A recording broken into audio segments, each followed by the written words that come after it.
నీ దగ్గరికి రాకుండా చేసింది.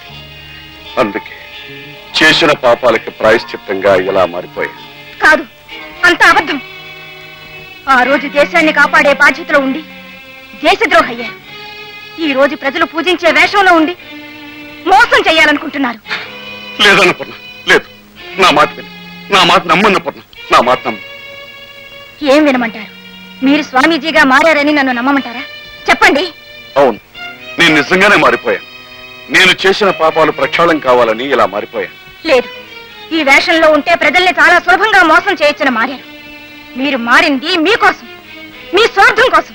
అన్నపూర్ణ, లేనిపోని అనుమానాలు మనసులో పెట్టుకుని బాధపడకు. బాధపడటం లేదండి, గర్వపడుతున్నాను. తండ్రి దేశద్రోహి అయినా కొడుకు దేశాన్ని కాపాడేవాడయ్యాడు. నా జన్మకది చాలు. ఆ కొడుకుతోనే మిమ్మల్ని దేశద్రోహిగా పట్టి అప్పగిస్తాను. అంతవరకు నిద్రపోను. అన్నపూర్ణ, నన్ను పట్టించి నీ చేతులారా నువ్వే నీ పసుపు కుంకుమలు పోగొట్టుకుంటావా? పసుపు కుంకుమ ఏ రోజున మీరు దేశద్రోహిగా మారారు ఆ రోజునే అవి నాకు అలంకారాలుగా ఉండిపోయాయి.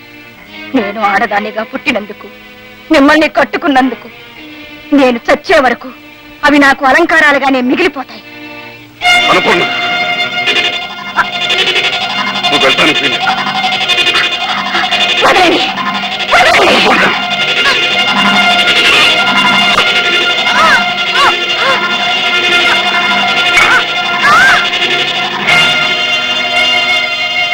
ఎంత నిస్వార్థపరుడివి శంకరయ్య. నీకు తనా పరా అనే భేదమే లేదు. నువ్వు నమ్మిన న్యాయం కోసం, నువ్వు నమ్మిన ధర్మం కోసం కట్టుకున్న భార్యనే హత్య చేసేశావు. ఇప్పుడు ఏం చేయాలి? చెయ్యవలసిందంతా చేసేశావు కదా, ఆ మిగతాది నేను చేస్తాను.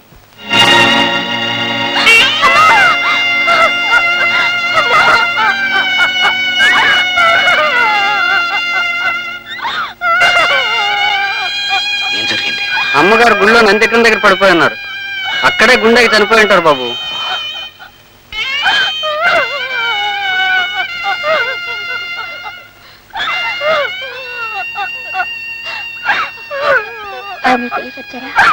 టెలిగ్రామ్ ఇచ్చాను.